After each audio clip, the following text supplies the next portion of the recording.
आप सभी भाई बहनों का आध्यात्मिक ज्ञानात्मक चैनल की ब्रह्म मुहूर्त ज्ञान उपदेश कक्षा में एक बार फिर स्वागत है। आज की चर्चा का विषय है नो डिस्काउंट और नीचे हमने लिखा है प्रकृति। और प्रकृति को हमने देखी उस शब्द विशेष की 3 स्थितियां दर्शाई हैं, क्योंकि प्रकृति तो त्रिगुणात्मक है। इसलिए उस प्रकृति शब्द को ही हमने परा को एक सफेद रंग से, कृत का क्र को हमने एक रंगीन रंग से, यानी कि एक राजसी स्थिति, और प्रा को हमने प्रकाश से एक जोड़ते हुए ज्ञानमय स्थिति यानी कि सत्वगुण की स्थिति, और कृत को क्योंकि क्रिया है, कर्म है, इन सभी स्थितियों को हमने एक रजोगुण से जोड़ा है। और जो 3 शब्द है ये एक तमोगुण की स्थिति है। तमोगुण को अज्ञानता से जोड़ा जाता है, अंधकार से जोड़ा जाता है। और संस्कृत में तो देखिए तमो का अर्थ ही अंधकार की एक स्थिति है। यानी कि इन प्रकृति की त्रिगुणात्मक स्थितियां, ये 3 गुण नित्य बने रहते हैं। देखिए माया को तो जड़ कहा गया, प्रकृति को जड़ कहा जाता है, और ये 3 गुण जिनको हम एक यंत्र की भांति भी समझ सकते हैं। देखिए जैसे आपके मेरे घरों में कितने ही यंत्र रखे हैं, टीवी है, फ्रिज है, मिक्सी है, वॉशिंग मशीन है, फ्रिज है, और भी कितने ही यंत्र हैं। इन सभी यंत्रों का अपना अपना एक स्वभाव होता है। कि अक्सर हम बताते हैं ना कि आत्मा का स्वभाव नहीं, उसका एक स्वरूप है। परमात्मा का अपना एक स्वरूप है। हालांकि चेतन सत्ताओं के साथ हम कभी कभी स्वभाव शब्द भी जोड़ देते हैं, लेकिन तकनीकी रूप से स्वभाव भौतिक स्थितियों में एक शब्द हम इस्तेमाल करते हैं। चेतन सत्ता के लिए एक स्वरूप शब्द कहा जाता है। अक्सर हम बार बार कहते रहते हैं ना कि सभी आत्मा ज्ञान स्वरूप है, यानी कि ज्ञान आपका मेरा अपना एक निजी स्वरूप है। जैसे परमात्मा को आनंद स्वरूप कहा गया है, परमात्मा को सच्चिदानंद कहा जाता है। आत्मा को तो कभी भी सच्चिदानंद एक मायातीत की स्थिति में भी कहा नहीं जाता। देखिए इन शब्दों को हम जितना जितना यथार्थ रूप में समझते जाते हैं, तो शास्त्रों का जो एक सूक्ष्म ज्ञान है, यथार्थ ज्ञान है, जो आपके हमारे जीवन में एक सकारात्मक स्थितियां एक सहज ही उपलब्ध करने लगता है। आपके हमारे जीवन की एक दिनचर्या सात्विक बनने लगती है, क्योंकि मनुष्य जोनि तो देखिए कर्म जोनि, साधना जोनि का एक विशेष अवसर है।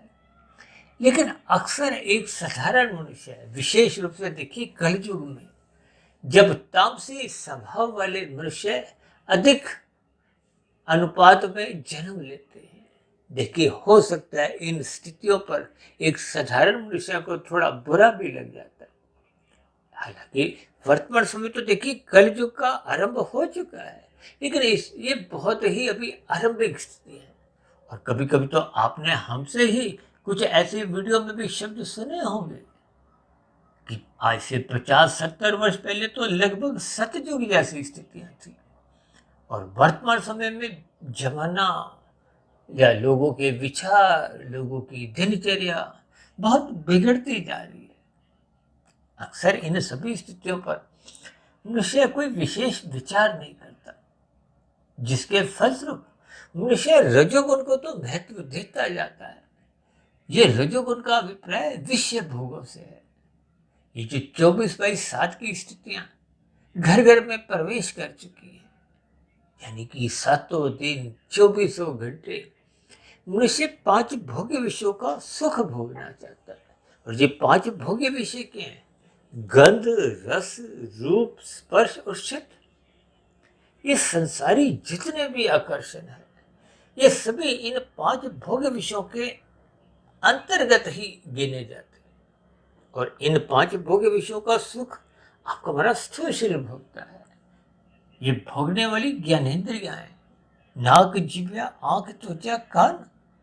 गंध का सुख नाक भोगती है, रस का जिह्वा, रूप का आंख, इसी तरह स्पर्श का त्वचा और शब्द का कान, इन 5 ज्ञानेंद्रियों को शास्त्रों में तो गोलक कहा गया, क्योंकि शरीर हम सब के ही तामसी है।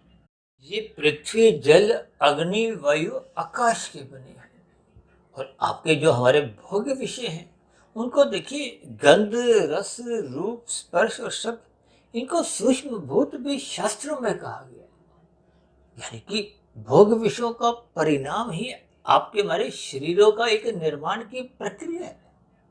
देखिए, इन सभी स्थितियों को क्रमबद्ध तरीके से ज्ञान पूर्वक समझना चाहिए, अन्यथा भोगात्मक दृष्टिकोण से फिर मनुष्य में भटकाव की स्थितियां उत्पन्न होने लगती हैं। और भटकाव में मनुष्य एक तमोगुण में या रजोगुण की स्थितियों में ही घूमता, उछलता, गिरता रहता है, जिनको शास्त्र ही बार बार कहते हैं ये तमोगुण और रजोगुण दोनों बंधनदायक है। ये बंधनदायक का अभिप्राय संसारी स्थितियों से है, माया की स्थितियों से है, 84 लाख प्रकार की योनियों में विचरण करने की स्थितियों से भी आप समझ सकते हो, क्योंकि मनुष्य योनि का ही एक विशेष महत्व है। अब 84 लाख प्रकार की योनियों में देखिए, 80 लाख प्रकार की एक बहुत बड़ा अनुपात, वो तो निकृष्ट योनियां है, तामसी योनियां है, कष्टमय योनि है, दंडमय योनि है, जबकि ऊपर की 3,99,999 योनि, ये एक विशेष प्रकार की सात्विक योनियां मानी गई। देखिए, ऊपर की योनियों का आपका हमारा कोई प्रत्यक्ष अनुभव नहीं है, अक्सर इन पर हम कोई विशेष गहरे तल पे चर्चा नहीं करते, लेकिन नीचे की योनियां जो कि आपके हमारे प्रत्यक्ष रूप से अनुभव में आती है, आपके हमारे जीवन में दिखाई देती है, उनका जीवन, उनकी स्थितियां, उनको आप और हम महसूस कर सकते हैं, जिसके फलस्वरूप आपके हमारे जीवन में, क्योंकि मनुष्य योनि के मरने के बाद की जो एक स्थिति है, क्योंकि मनुष्य योनि कर्म योनि है, साधना योनि है। साधना का अभिप्राय तो देखिए योग की स्थिति है, और योग का अभिप्राय शास्त्रों में, विशेष रूप से गीता में देखिए, कर्म योग, ज्ञान योग, भक्ति योग की स्थितियां समझाई गई। इन सभी स्थितियों को जब तक हम ज्ञान पूर्वक समझते नहीं, देखिए योग की स्थितियां तो तभी आरंभ होती है जब आपका माया से, माया के 5 भोग्य विषयों से, यानी कि संसारी स्थितियों से आपका हमारा ज्ञान पूर्वक वैराग्य होता है। कि कभी कभी किसी को स्थूल शरीर के स्तर पर कोई रोग की स्थितियां उत्पन्न होने से भी कुछ अस्थायी वैराग्य हो जाते हैं। अब कोई मधुमेही का रोगी है तो वो तो देखिए मीठा खाने से परहेज रखता है, उसको वैराग्य नहीं कहा जाता। अब कोई हृदय गति से पीड़ित है तो ऐसे मनुष्य देखिए तला व भोजन नहीं खाते, और भी कई स्थितियों का एक परहेज होता है। लेकिन जब मनुष्य को प्रकृति के विषय भोगों से, गंध, रस, रूप, स्पर्श और शब्द, यानी कि संसार से कहो, संसारी रजोगुण से कहो, संसारी उपाधियों से कहो, संसार के बड़े से बड़े सुखों से भी, देखिए संसार के बड़े से बड़े सुख क्या है? अब कोई उद्योगपति है, कोई फिल्मी जगत का सुपरस्टार है, कोई खेल जगत का नामी गिनामी खिलाड़ी है, कोई राजनीतिक स्तर पर देखिए चाहे प्रधानमंत्री है, राष्ट्रपति है, कोई राजा महाराजा, किसी भी स्तर पर देखिए, ये कुछ गिने चुनी स्थितियां ऐसी होती है जिनको अक्सर मैं एक परिवार रूप में अक्सर समझाता हूँ, क्योंकि आपको इन सभी स्थितियों से कुछ विशेष ज्ञान मिलता है। क्योंकि आज संसार में मनुष्य इन स्थितियों को पाने के लिए रजोगुण में रहता हुआ कर्म ही नहीं करता। कब मनुष्य इन सभी स्थितियों को पाने के लिए, भोगने के लिए एक तमोगुण में गिरता है, पाप कर्म करता है। और आजकल तो देखिए राजनीतिक दलों में कुछ ऐसी ही स्थितियां आपके हमारे संज्ञान में, देखने में, सुनने में, पढ़ने में अक्सर आती है। कलयुग की स्थिति है, तो फिर इन सभी स्थितियों के आपको भी परिणाम कर्मफल सिद्धांत के अनुसार भोगने पड़ते हैं। देखिए, जब हम पुण्य कर्म करते हैं, यानी कि शास्त्रों के अनुसार विधि विधान पूर्वक जब हम कर्म करते हैं, उनको तो आपका में एक सुख पूर्वक एक अनुकूल परिस्थितियां मिलती हैं। अक्सर मैं देखिए पाप कर्मों को लाल बत्ती पे भागने से भी जोड़ देता हूँ। यातायात के नियमों का जब हम पालन नहीं करते, उल्लंघन करते हैं, तो फिर ऐसी स्थितियों में वो आपका मतलब पाप कर्मों का कर्मशय को, अपराध की स्थितियां को, यातायात के उल्लंघन का एक दंड की स्थितियां को, तभी तो आपके हमारे चलान करते हैं। देखिए इन सभी स्थितियों को जब हम ज्ञानपूर्वक समझने लगते हैं तो प्रकृति की व्यवस्था आपको हमें समझ में आने लगती है। आज हमने देखिए इंग्लिश में एक शब्द क्या लिखा है, नो डिस्काउंट। अक्सर ये डिस्काउंट शब्द आपको हमें देखिए जब हम कोई दवाइयाँ लेने जाते हैं अक्सर वहाँ आप देखते हो ना 5% डिस्काउंट, कहीं 10% डिस्काउंट, कहीं 20% डिस्काउंट। आजकल तो ये डिस्काउंट की स्थितियाँ कुछ बढ़ती जा रही हैं। भले ही इसके पीछे जो एमआरपी है यानी कि मैक्सिमम रिटेल प्राइस वो कितने पड़ते हैं उस पर मनुष्य कोई एक साधारण उस पर गौर नहीं करता। देखिए जब तो बात बीच में आई तो मैंने थोड़ा सा इस पर प्रकाश डाला है। यानी कि ये जो डिस्काउंट की स्थितियां हैं इन डिस्काउंट की स्थितियों को आपको हमें समझना चाहिए, क्योंकि आज हमने देखी प्रकृति के साथ ये शब्द जोड़ा है नो डिस्काउंट। अभी कुछ महीने पहले हमने एक पाप कर्मों की स्थितियों को संध्या बेला ज्ञान कक्षा में गैर जमानती वारंट से भी जोड़ा था। देखिए पिछले कुछ महीनों से हमने कुछ अदालतों की स्थितियां, पुलिस की स्थितियां, कुछ उन शब्दों को विशेष रूप से संध्या बेला ज्ञान कक्षा में विशेष महत्व देते हुए स्थितियों को शास्त्रों की सैद्धांतिक बातों से जोड़ते हुए अपनी वीडियो अधिक प्रसारित की है।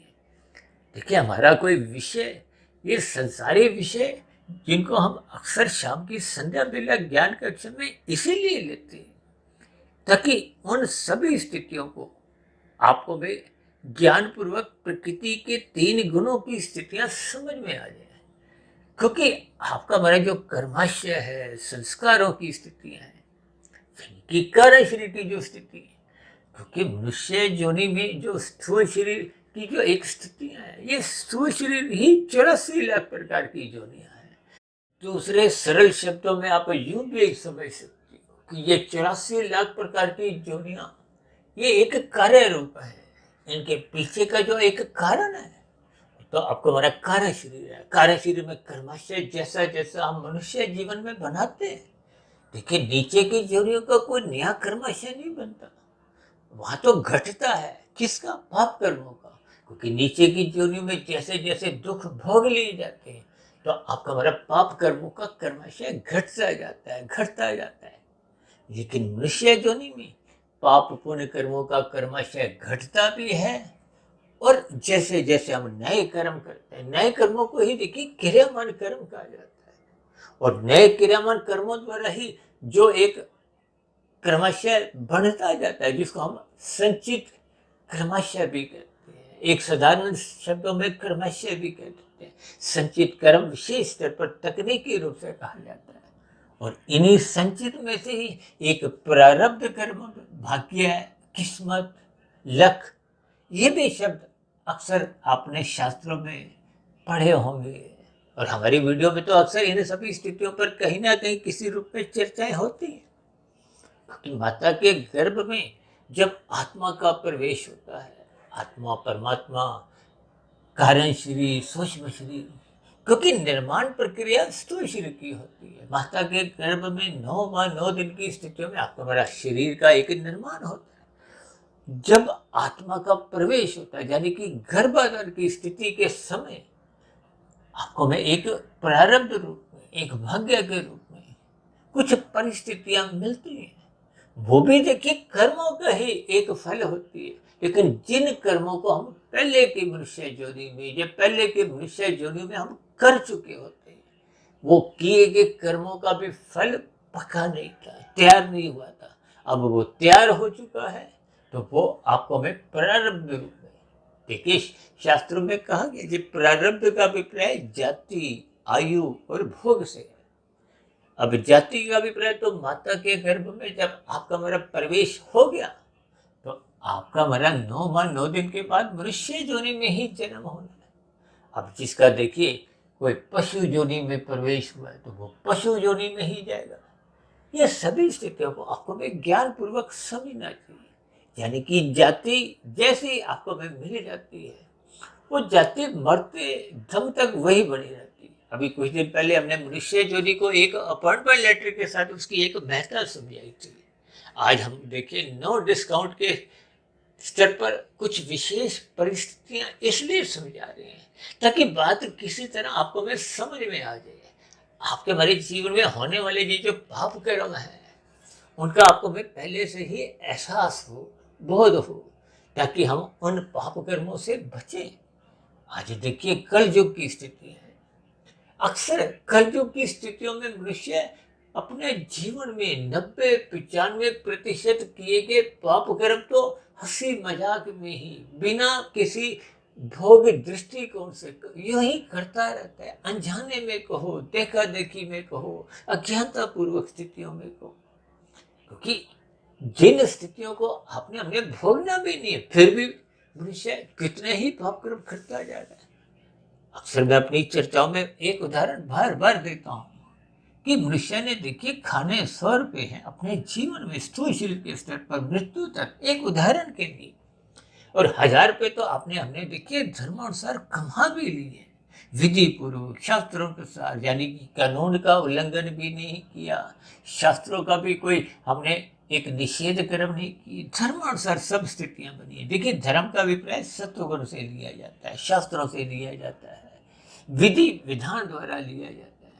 जैसे हम कानून का पालन करते हैं वैसे शास्त्र भी एक आध्यात्मिक कानून ही है। जैसे भौतिक कानून है, भौतिक कानून आपको हमारे स्थूल शरीर पर लागू होते हैं, मन बुद्धि पे लागू नहीं होते, लेकिन आध्यात्मिक कानून तो देखिए सब जगह लागू होते हैं। हालांकि आज हमारा देखिए वो कोई विषय नहीं है। देखिए स्थूल शरीर के स्तर पर आप लाल बत्ती पार नहीं करते तो आपका हमारा चलान नहीं करता।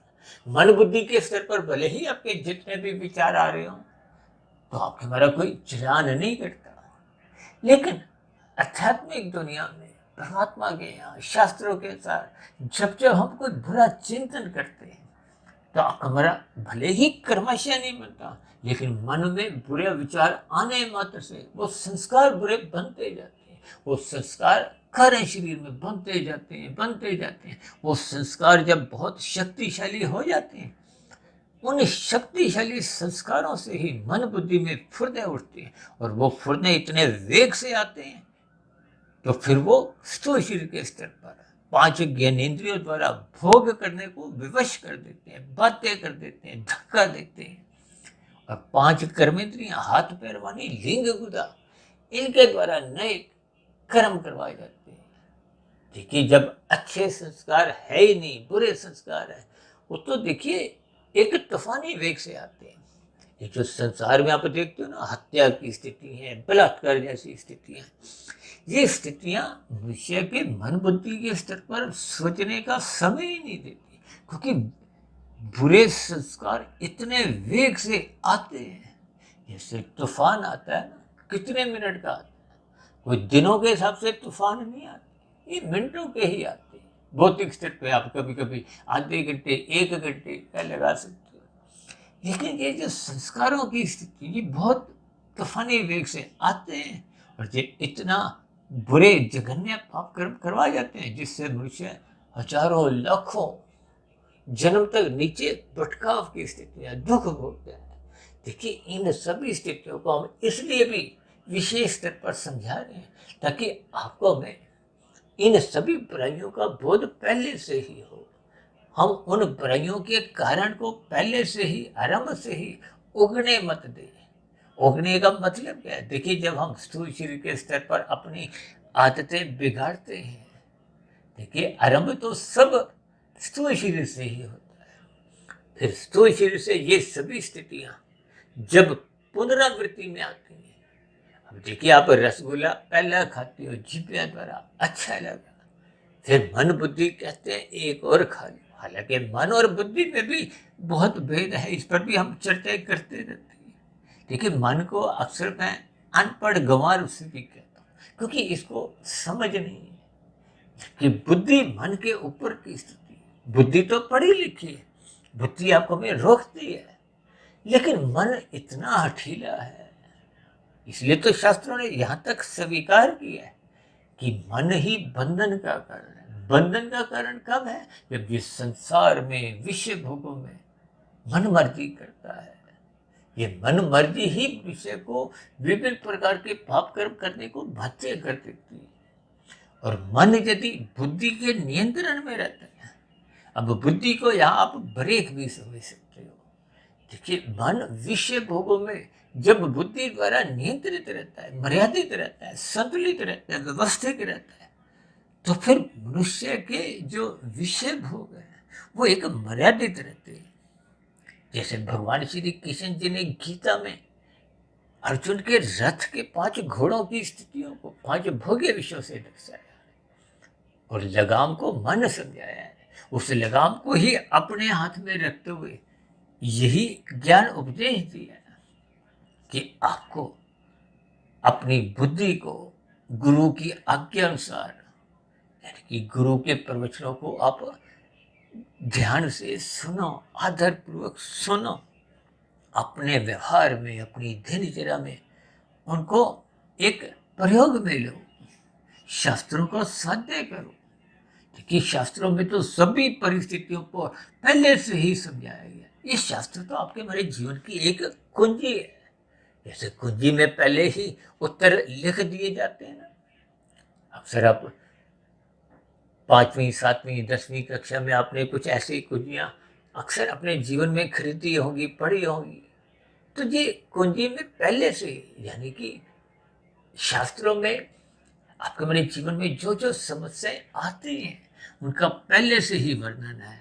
उन समस्याओं का एक बचाव को हो, एक समस्या का एक समाधान को, ये भी समझाया गया।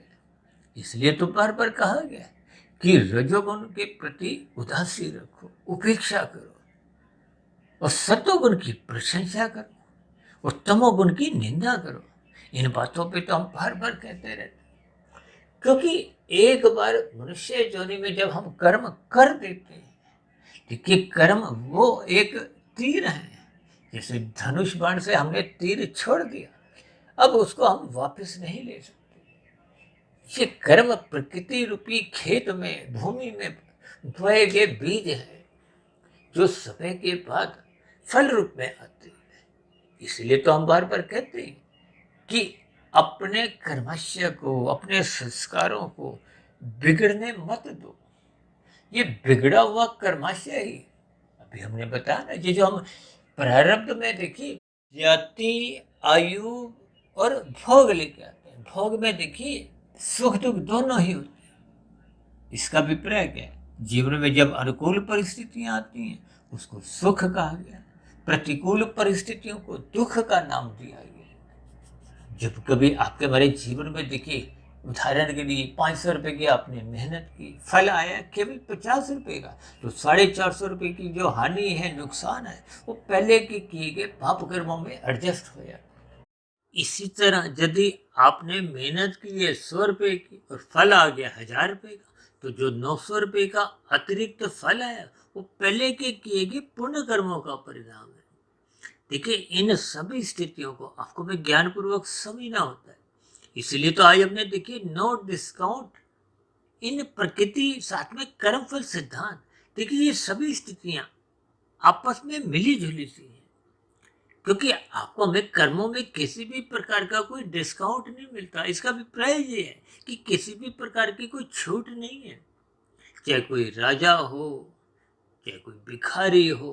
देखिए, जो मनुष्य योनि में है, चाहे भारतवासी हो, चाहे अमेरिका वासी हो, चाहे पाकिस्तान हो, किसी भी भाषा का जानने वाला हो, ब्राह्मण हो, क्षत्रिय हो, वैश्य हो, शूद्र हो, यानी कि किसी भी श्रेणी का हो, इन सभी स्थितियों को आपको में ज्ञानपूर्वक समझना होता है। इसलिए तो आज हमने देखिए इंग्लिश के 2 साधारण से शब्द नो डिस्काउंट, ताकि आपको हमारे किसी भी प्रकार का कोई भ्रम नहीं रहे। देखिए, भौतिक जगत में तो आप विभिन्न प्रकार की कुछ विसंगतियां भी देखते हो, और यहाँ तो किसी भी प्रकार के देखिए लोग पाप कर्मों से भी कभी कभी बचते हुए लोग दिखाई देते हैं। कुछ न्यायालय की भी कुछ ऐसी स्थितियां अपूर्णता होती है। देखिए, परमात्मा की सत्ता तो सर्वव्यापी सत्ता है, तभी तो कर्म फल सिद्धांत कहा गया। कर्म पहले होगा, फल बाद में। ये एक स्थिति है, सिद्धांत है। जिसका कभी भी खंडन नहीं होता। जबकि कानूनों में तो देखिए विभिन्न प्रकार की एक स्थितियां हैं। न्यायालयों में भी जो फैसले आते हैं, निर्णय आते हैं, वो भी बने हुए कानूनों के अंतर्गत आते हैं। और कानूनों में निरंतर परिवर्तन होता रहता है, क्योंकि कुछ ना कुछ कमियां, कमजोरियां कानून में रह जाती हैं। कभी कभी कुछ उस कमियों का कोई अपराधी फायदा भी उठा जाते हैं, या यूं को कि उनके बचाव पक्ष में जो वकील होते हैं वो उन स्थितियों का, उन सूक्ष्म छेदों का फायदा उठा जाते हैं। लेकिन परमात्मा के यहाँ, प्रकृति के यहाँ ये सभी स्थितियां बहुत ही क्रमबद्ध तरीके से अनादि काल से चलती आ रही हैं। इसलिए हम सभी भाई बहनों को अपने मिले हुए जीवन में ये प्रकृति के कर्मफल सिद्धांत को समझना चाहिए। शास्त्रों में तो विस्तार से समझाया गया, ये करो ये मत करो। और वैसे भी हम सभी आत्माएं ज्ञान स्वरूप हैं। जब कभी भी आप और हम देखिए पहली बार कोई पाप कर्म करते हैं, दूसरे का हिस्सा खाते हैं, दूसरों को दुख देते हैं, तो आपके भीतर में एक अलार्म सा, एक घंटी सी बजती है। कोई शक्ति आपको रोकती है कि मत करो ये पाप करो। लेकिन मनुष्य ज्ञान के अभाव में अपनी मनमर्जी की स्थितियों में, देखिए ये मनमर्जी की स्थितियां तामसी स्थितियां हैं। मनपसंद की स्थितियां आप राजसी मान सकते हो। जब आप मन के स्तर पर नहीं, बुद्धि के स्तर पर, देखिए बुद्धि भी राजसी, तामसी और सात्विक होती है। और सात्विक बुद्धि में विवेक शक्ति जगी होती है। विवेक शक्ति जगने पे आपको सही गलत का भेद समझ में आ जाता है। ये शास्त्रों का जो कर्मफल सिद्धांत की स्थिति है, हम तो देखिए प्रतिदिन ही सुबह ब्रह्म मुहूर्त ज्ञान उपदेश कक्षा में प्रकृति के 3 गुणों की स्थितियां समझाते रहते हैं।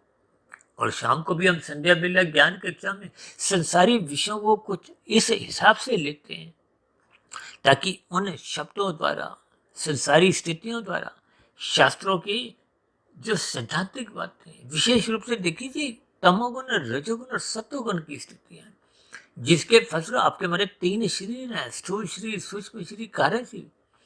इन सभी स्थितियों को जब तक हम ज्ञान पूर्वक समझते नहीं है, तो फिर आपके हमारे जीवन में कहीं ना कहीं कुछ कमजोरियां बनी रहती हैं। क्योंकि आपका हमारा शरीर ही तामसी है, ये विषय भोगों में असत बना रहता है। और ये जो 24/7 विषय भोगों की जो एक लोलुपता है, ये मनुष्य को सत्संग के अभाव में इन विषय भोगों का संग करने के लिए भत्ते करती है। और ये विषय भोग आपको में क्रम से अचेत करते हैं। देखिए जी जो प्रकृति के जितने भी भोग हैं, इनको अमर्यादित ढंग से जब हम भोगते हैं, तो ये क्रमशः आपके हमारी बुद्धि को खाते हैं, कमजोर करते हैं, अचेत करते हैं। अचेत का अभिप्राय आरंभिक स्तर पे तो आपको हम एक प्रमाद में गिरते हैं। प्रमाद में फिर ये सात्विक ज्ञान में स्थितियां अच्छी नहीं लगती, सत्संग की बातें सुनना अच्छी नहीं लगती, जिसके फलस्वरूप मनुष्य प्रमाद में गिरता गिरता तमोगुण में गिर जाता है। भागवत पुराण में इसीलिए ही आरंभ से ही 5 स्थितियां जो एक निंदनीय स्थान है, दूत कीड़ा, मद्यपान, स्त्री संग, हिंसा और अनैतिकत कार्यों से कमाया गया धन, देखिए ये सभी स्थितियां निंदनीय हैं। शास्त्र बार बार कहते हैं इनकी निंदा करो। इसलिए तो शास्त्रों में सूत्र रूप में कहा गया तमोगुण की निंदा करो, रजोगुण के प्रति उपेक्षा रखो, उदासीन रहो। अन्यथा ये उदासीनता जब एक मनपसंद में, एक रुचि में बन जाती है, यानी कि उदासीनता ना रहते हुए आपकी एक लुलुपता बन जाती है, तो फिर ये धीरे धीरे ये आपको में व्यसनी बनाती है। विषय भोगों को भोगने का आदी बन जाते हैं। आसक्ति जगती है। आसक्ति जगते ही फिर मनुष्य इन भोगों को भोगते भोगते व्यसनी बन जाता है, जिनको भोगे बिना मनुष्य रह नहीं पाता। और जब मनुष्य आवश्यक इनके लिए कर्म नहीं करता, देखिए शास्त्र तो कहते हैं रजोगुण में रहते हुए विधि विधान द्वारा, यानी कि विहित कर्म करके आप प्रकृति के फलों को भोग सकते हो। लेकिन ये विधि पूर्वक होना चाहिए, यानी कि सत्वगुण की लगाम द्वारा मर्यादित होने चाहिए, संतुलित रहना चाहिए। आप अन्य जीवों को पीड़ा मत दो। लेकिन जब हम अपने सुख के लिए दूसरों को पीड़ा देते हैं, तो फिर ये निषेध कर्मों की स्थिति बन जाती है। ये जो नीचे की 80 लाख प्रकार की तामसी निंदनीय जोनी है, इन जोनियों में प्रकृति आपको में जन्म लेने को फिर बाध्य कर देती है। देखिए, मनुष्य योनि आपको में कोई एक स्थायी रूप से तो मिले नहीं। हम सभी भाई बहन एक आयु लेके आते हैं, जैसे मैंने कहा ना, जाति आयु भोग, यानी कि मनुष्य जीवन योनि आपको में एक निश्चित सांसों के साथ मिलेगी। ये सांसें जैसे ही अपनी एक निश्चित स्थिति में पहुंच जाती है तो कोई निमित्त मात्र कारण बनता है, आपका हमारी मृत्यु हो जाती है। अब मृत्यु के समय संचित कर्मों में जैसा जैसा कर्माशय हम बना चुके होते हैं, संस्कारों की स्थितियां जैसी जैसी हम बना चुके होते हैं, उस बने हुए कर्माशय के आधार पे फिर अगली जोनी का निर्धारण होता है। और मेरा तो व्यक्तिगत ऐसा मानना है कि अगली जोनी का निर्धारण होने पे ही आपका हमारा ये शरीर छूटता है। आप भाई बहनों को हो सकता है ध्यान हो, हमने तकरीबन 4-4.5 वर्ष पहले एक वीडियो बनाई थी, मनुष्य के मरने के बाद का अगला जन्म। उस वीडियो विशेष में हमने विस्तार से इन सभी स्थितियों को विभिन्न उदाहरणों द्वारा समझाने का एक प्रयास किया था। देखिए, आपके हमारे जीवन में ये जो अनुकूल परिस्थितियां की जो सुख आते हैं, इनका तो आप त्याग कर सकते हैं, बांट सकते हैं, लेकिन प्रतिकूल परिस्थितियां, दुख रूपी स्थितियां, इनका हम त्याग नहीं कर सकते। और मेरा तो व्यक्तिगत ऐसा मानना है कि आप और हम अपने दुखों को पत्नी को, बच्चों को, माता पिता को, दोस्तों को, रिश्तेदारों में कहीं भी बांट नहीं सकते। ये हमें स्वयं ही भोगने होते हैं। ये सभी स्थितियों को ही आज हमने अलग अलग स्थितियों में, यानी कि नो डिस्काउंट शब्द को ही आपको मैं अपने जहन में, अपने मन बुद्धि के स्तर पर इस पर विशेष महत्व देना है, ताकि आपका हमारा जीवन में क्षण भर के लिए भी छोटे से छोटा पाप कर्म होने ना पाए। और जहां तक संभव हो ये मनुष्य जोनि, क्योंकि साधना जोनि का एक अवसर है, और साधना जोनि का अवसर का अभिप्राय क्या है? देखिए, सर्वप्रथम आपको मैं निषेध कर्मों से बचना है, यानी कि तमोगुण से बचना है। रजोगुण को मर्यादा में रखना है, यानी कि सत्संग करना है। फिर सात्विक स्थिति मजबूत करनी है। जब सात्विक स्थिति मजबूत होएगी तो जो परोपकार के कार्य पहले हम सकाम भाव से कर रहे थे, वो फिर निष्कामता के अंतर्गत आ जाते हैं। यानी कि निष्काम भाव से होने वाले कर्मों को ही गीता में कर्म योग का नाम दिया है। और कर्म योग के अगली स्थिति क्या है? ज्ञान योग। जब प्रकृति के 3 गुणों की रहस्यमय स्थितियों का आपको में बोध हो जाता है, आपके हमारे 3 शरीरों का परस्पर जो ज्ञान विज्ञान आपको में समझ में आ जाता है, आत्मा परमात्मा के सजातीय संबंध का सूक्ष्म ज्ञान हो जाता है, तो फिर ये सभी स्थितियां आपके हमारे मन बुद्धि के स्तर पर सूक्ष्म शरीर पवित्र होता है। कार्य शरीर में शुभ संस्कार बनते ही जाते हैं। ये कार्य शरीर में शुभ संस्कारों का बनना ही आपके हमारी योग की स्थिति है। कर्म योग, ज्ञान योग, भक्ति योग, यानी कि जैसे जैसे आपका हमारा कर्माशय संस्कार ये शुद्ध होते जाते हैं। देखिए, संस्कार शुद्ध होना ही आपके मेरे जीवन की एक शुद्ध कमाई है। ये योग की स्थिति है। जैसे जैसे कार्यशील शुद्ध हो जाता है तो फिर आत्मा जो अपनी ज्ञान स्वरूप की स्थिति थी, उसमें एक मूल स्थिति में वो लौटने लगती है। क्योंकि कार्यशील में जो तामसी राशि स्थितियों की जो बुरी परछाई थी, उसी ने ही आपके हमारे ज्ञान को आवृत किया था। ज्ञान आवृत होते ही हम परमात्मा से विमुख हो जाते हैं। तो जब हम ज्ञान में स्थिति में लौट आते हैं तो आत्मा और परमात्मा का तो पहले से ही सजातीय संबंध था, है और रहेगा। यानी कि जब हम परमात्मा के सम्मुख होते हैं तो परमात्मा तो आनंद स्वरूप सकता है, आपको में आनंद की झलकें भी मिलती हैं, आपका हमारा ज्ञान आवृत नहीं होता। यानी कि जब स्थूल शरीर के रहते रहते कारण शरीर पूर्ण रूप से शुद्ध हो जाता है, अज्ञानता की स्थितियां समाप्त हो जाती है, तो फिर स्थूल शरीर की मृत्यु पे नए जन्म का कारण शरीर में कोई कारण ही नहीं बचा। तो फिर ऐसी स्थिति में आत्मा इन 3 बंधनों से, इन 3 शरीरों के बंधनों से आजाद हो, फिर आध्यात्मिक शरीर की प्राप्ति कर लंबे काल के लिए मोक्ष की स्थिति, आनंदमय स्थिति में विचरण करती है। इन सभी स्थितियों को ही हमने आज क्रमबद्ध तरीके से नो डिस्काउंट का एक सूत्र लेते हुए प्रकृति के 3 गुणों की स्थितियों को कर्मफल सिद्धांत के द्वारा कुछ प्रकाश डाला है।